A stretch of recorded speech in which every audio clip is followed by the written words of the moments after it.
Ladies and gentlemen, welcome back to another episode of the One Dad, Seven Lives podcast. I do thank you all for being here with me today. I will be your host for this one. My name is Mr. Funk, and I do thank you all for being here with me today. Now, what I want to talk about, not necessarily in such strict terms, is middle child syndrome, or what people call middle child syndrome. Um, and just because today my kids were out playing in the back garden and they were playing with one of the neighbour kids, and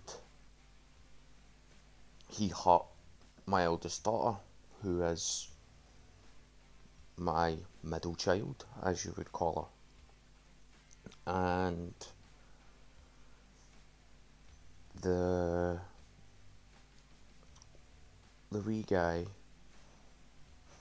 hurt her, and then she came in, and then when he found out that she was coming in and was going to tell on him, now remembering that he is not our child, that he then ran away up the stairs to hide in, not up the stairs, but he ran away to hide in his house. And then when he came back out and took his stuff that he was playing with and was like, I'm going inside.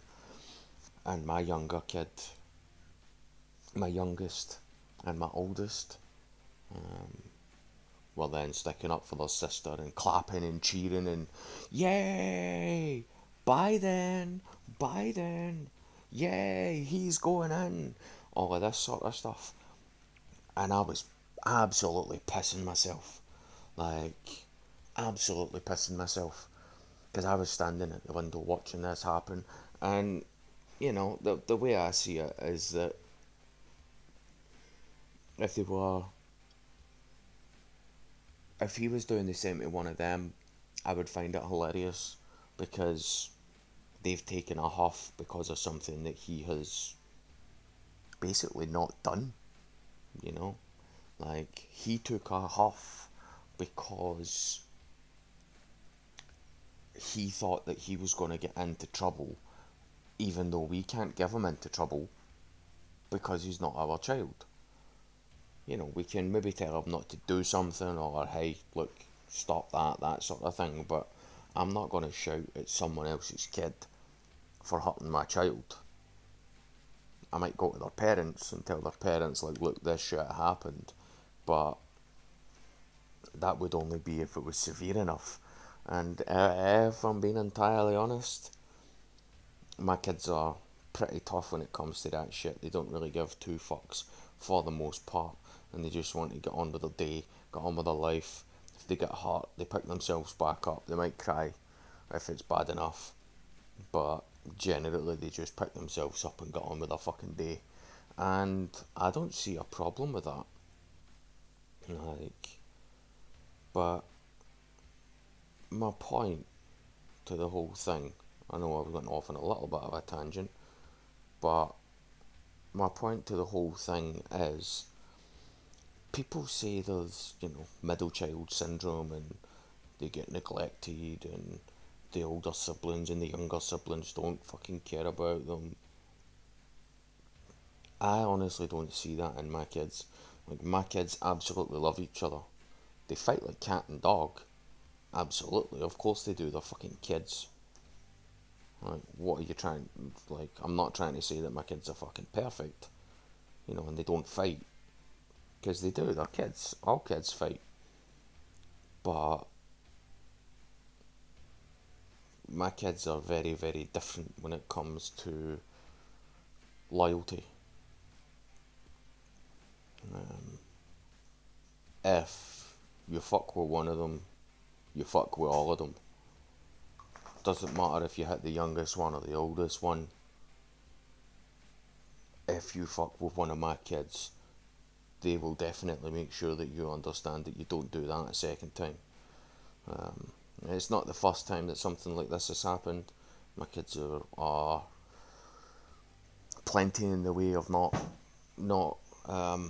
backing down, not shying away from a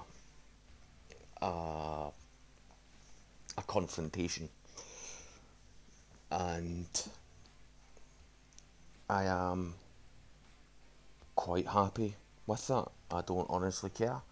There was one where Mrs. Funk had the three of them out after school. They were at the park during a sunny day with their school pals and Mrs. Funk's pal, and they were at the park, and there was another child there who picked up a golf ball and threw it full force at the back of their friend's, well, at their friend's back, and my kids made sure that this kid understood that that was not something that he should be doing.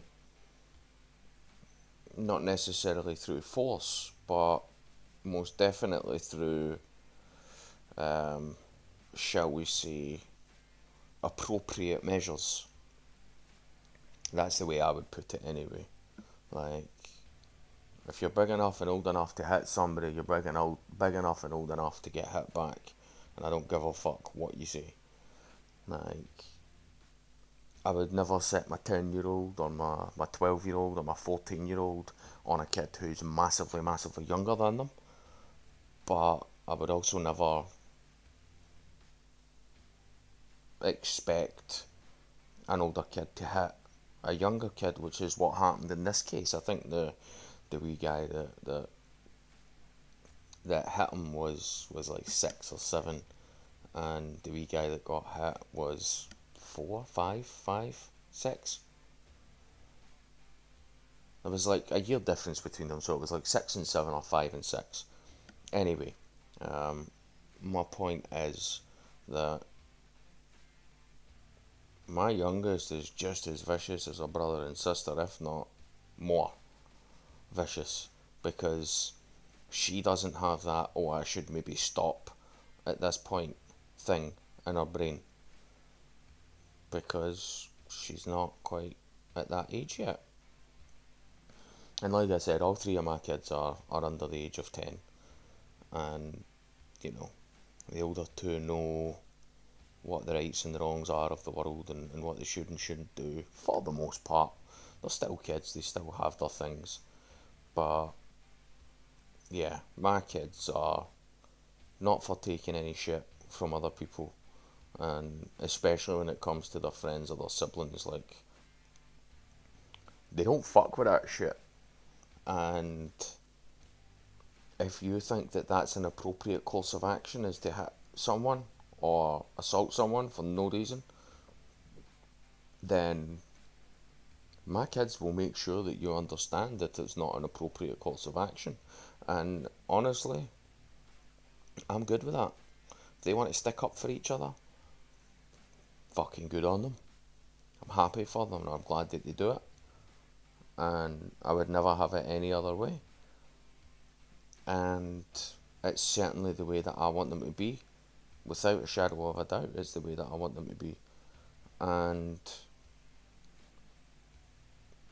that is my point, is that my kids have always looked after each other in that way because of the way that me and Mrs. Funk have taught them. And I always the answers that we've always got for this shit is, well, if it was such a problem for you that my kid hit your kid, then why is it not a problem that your kid hit my kid? And yeah, I mean, I love the way my kids treat each other. Like, just today they were, my boy was sitting playing the Xbox, and he was playing, what was he playing? Human Fall Flat with his wee pal, and my eldest daughter, she was sitting next to him on the couch, and they're just sitting having a laugh and a giggle, and just enjoying each other's company while he's playing that, and he's taking the piss out of his pals while she also takes the piss out of his pals, and his pal takes the piss out of him while he takes the piss out of her as well, and all three of them are interacting like that. And the thing is that if they don't include, if one of them is not included in something like that, whereby, you know, all three of them are there and they want to interact with each other, and the people who are there don't want them to, then they'll just fuck them off. They'll just tell them to bolt.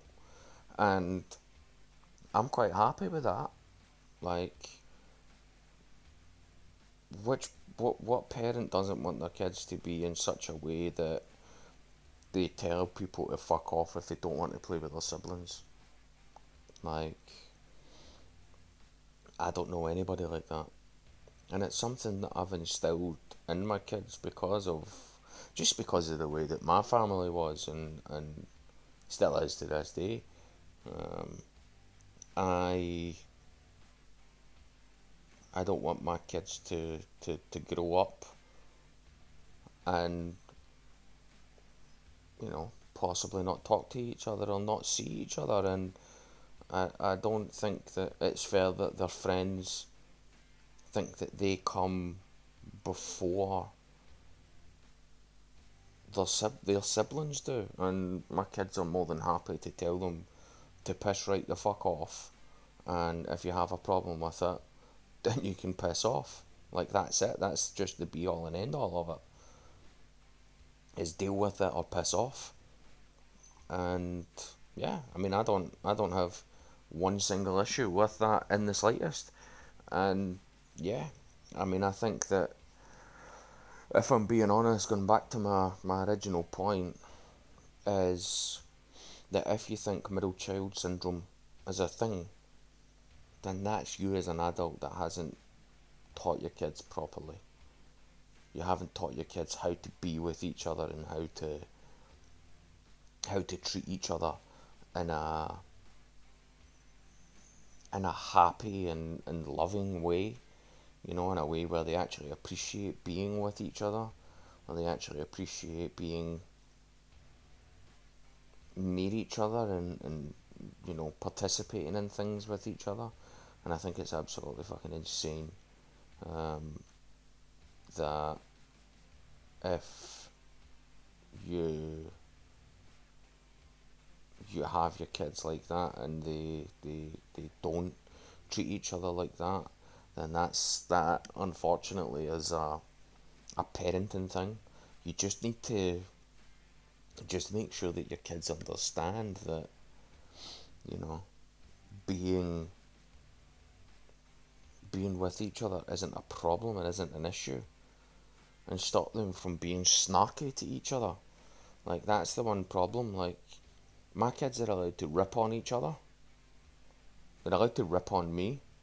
They're allowed to fucking fuck with my shit. Like, if I'm sitting watching something on the TV and they are maybe in the kitchen making themselves up juice, if they want to tell Google to stop the TV, or pause the TV while I'm watching it, they can do it because they know that I'm going to do that same shit to them.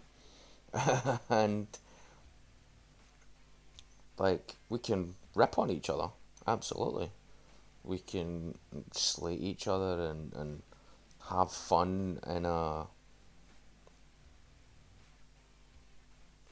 an endearing way, not endearing, but in an acceptable way, in a way that doesn't involve absolutely fucking roasting the shit out of each other.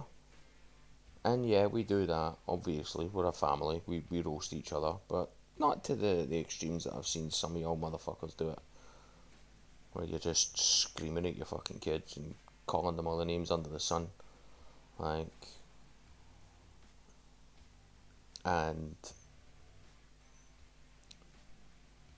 the point that I was trying to make there, sorry, was that when you are teaching your kids this, what you need to do is you need to teach your kids that what they should be doing is appreciating each other, and they should be dealing with each other in a respectable way, not being snarky to each other, not being vicious or malicious or angry or aggressive.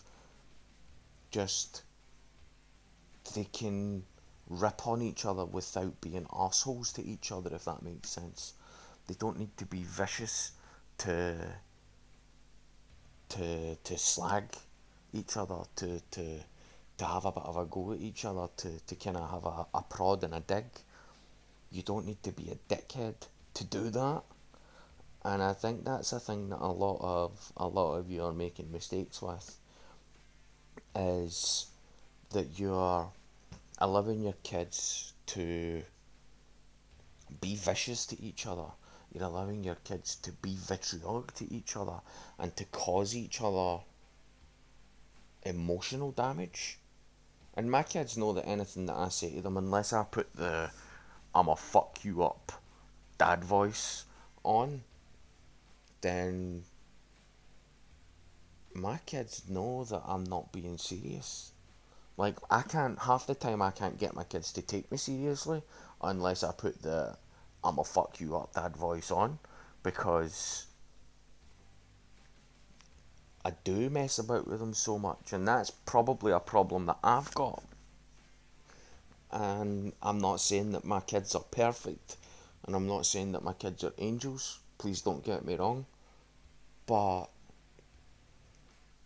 when my kids can slag each other and slate each other in a way that doesn't, you know, harm them mentally or harm them emotionally, then I think I've done a pretty fucking awesome job as a parent. When I have raised my kids to an understanding where my oldest knows that if something happens to my youngest and he sees it happen, then he needs to be aware of that and assess the situation and protect her and defend her. If it's a kid that he can deal with physically, then it can be physically, but if not, verbally is enough. And same goes for his older sister. You know, I don't in any way discourage him from doing that way as well. And my eldest daughter, she knows the exact same thing, especially when it comes to her younger sister. She's very, very protective of her. And that's not something that we instilled in her. That's something that she has learned herself. She has taught herself to be protective of her. And I don't see that as being an issue. And certainly, you know, it's an endearing quality to see them protect each other in that way, or her protect her in that way. But she also knows that if somebody gets on her big brother and she sees something happen, then she can be involved as well, whether that be physically or verbally. She understands how to handle herself and how to carry herself. And then my youngest, I mean, she is just how do I put this? A ball of absolute emotional fury. That's the only real thing that I can say, is that she is very, very emotional. And when I say that, I don't mean negatively emotional. I don't mean like cries all the time. I just mean me and Mrs. Funk were actually talking about this specific thing because of a conversation that we were having with her, regarding a moth. Funnily enough, and this is how cute this little fucker is, she turned around and said that her brother killed a moth, and she was crying at this. Her brother killed a moth, and she didn't want him to kill it because she didn't know if it was a mummy, and she didn't know if it would have any babies and if it had to take care of its family. And that was what led us into the conversation, and I basically said what I'm saying now regarding her emotionality is that she's very, very quick to her emotions. If you make her sad, she will cry. That's it. If you make her angry, she will punch your absolute content. If you make her, happy, she'll be fucking bouncing off the ceiling doing fucking handstands and backflips and everything like that. And when it comes to her defending her siblings, as long as you don't hit her, then she's fine. She will just be verbal. She may push you. She'll tell you to go away. She'll tell you to leave them alone. She'll be very, very vicious in her language. As I said, she was saying, ha ha, he's going away, bye bye, see you later, go on in, and this sort of stuff. And I don't have a problem with that. Now, if she had hit him, that's a different story. You know, there's no need for it. But at the same time, if she sees you hit her siblings, or if you hit her, you'll get hit straight back immediately. Within milliseconds, you will get hit back. Um, Now, anyway, guys, I'm going to love yous and leave yous with that. Leave you pondering on it, see what your thoughts are. If you do have any thoughts on it, please do certainly leave a comment or leave a rating or anything like that for me. Let me know what you thought of it. If you are watching me on YouTube, please do like or dislike the video and let me know why, what you thought, things like that. And that's everything from me. So I certainly do thank you all for being here with me today. I appreciate anyone and everyone who listens. I understand it might not be for everyone, and my accent certainly isn't easy to understand. Um, but certainly thank you very much, everyone, for listening. Anyone who does listen, and y'all have a good day. Cheers.